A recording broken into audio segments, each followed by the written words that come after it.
The Red Sands Academy, a day at Galileo School.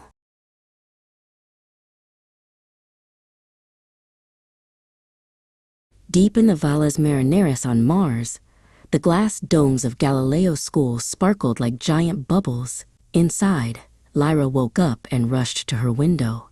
The morning sun was a pale blue dot rising over the rusty red hills, casting long shadows across the dusty plains. It was a beautiful day for space science. At breakfast, Lyra met her best friend Kepler. They sat at a floating table in the cafeteria, eating nutrient-rich mango pudding.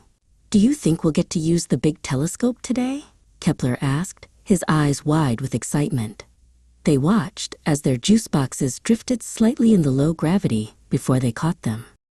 The morning assembly began in the Great Hall. Director Abhishek Narayan stood on a platform, his holographic projector displaying the day's schedule. He smiled warmly at the rows of students. "Welcome, pioneers," he said. "Today, we don't just study history, we live it. Remember, Mars is your classroom, and the stars are your playground." Their first lesson was stellar cartography with Professor Rohan Mukherjee. He waved his hand, and the room went dark. Suddenly, the ceiling vanished, replaced by a 3D map of the Milky Way. "Look closely, Lyra," Professor Rohan said, pointing to a swirling nebula. "That is where stars are born." After class, it was finally time for lab work. Lyra and Kepler climbed the winding stairs to the primary observatory. They reached the Galileo Eye, the largest telescope on the planet. Kepler adjusted the dials while Lyra peered through the digital eyepiece, searching for the rings of Saturn.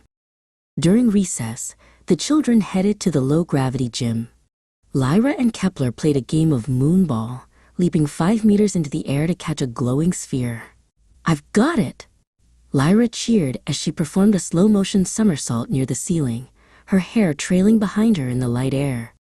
In the afternoon, they visited the hydroponic gardens with Professor Abhirami Sharma. The air here was thick and sweet with the smell of oxygen and earth. Professor Abhirami showed Lyra a special Martian rose. "These plants help us breathe, Lyra," she explained gently. "We take care of them, and they take care of us." Suddenly, the sky outside turned a deep, angry orange. A dust storm was rolling in. From the command center, Director Abhishek Narayan and Professor Rohan Mukherjee watched the sensors. "The shields are holding steady," Professor Rohan reported. They watched the red sand swirl violently against the thick glass of the school's outer hull.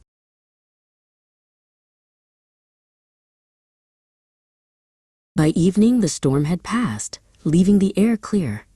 Lyra and Kepler stood at the edge of the residential wing, looking toward the horizon. Kepler pointed to a tiny, bright blue speck hanging in the black sky. "There it is," he whispered. "Earth. It looks so small from here." Lyra nodded, feeling lucky to have two homes.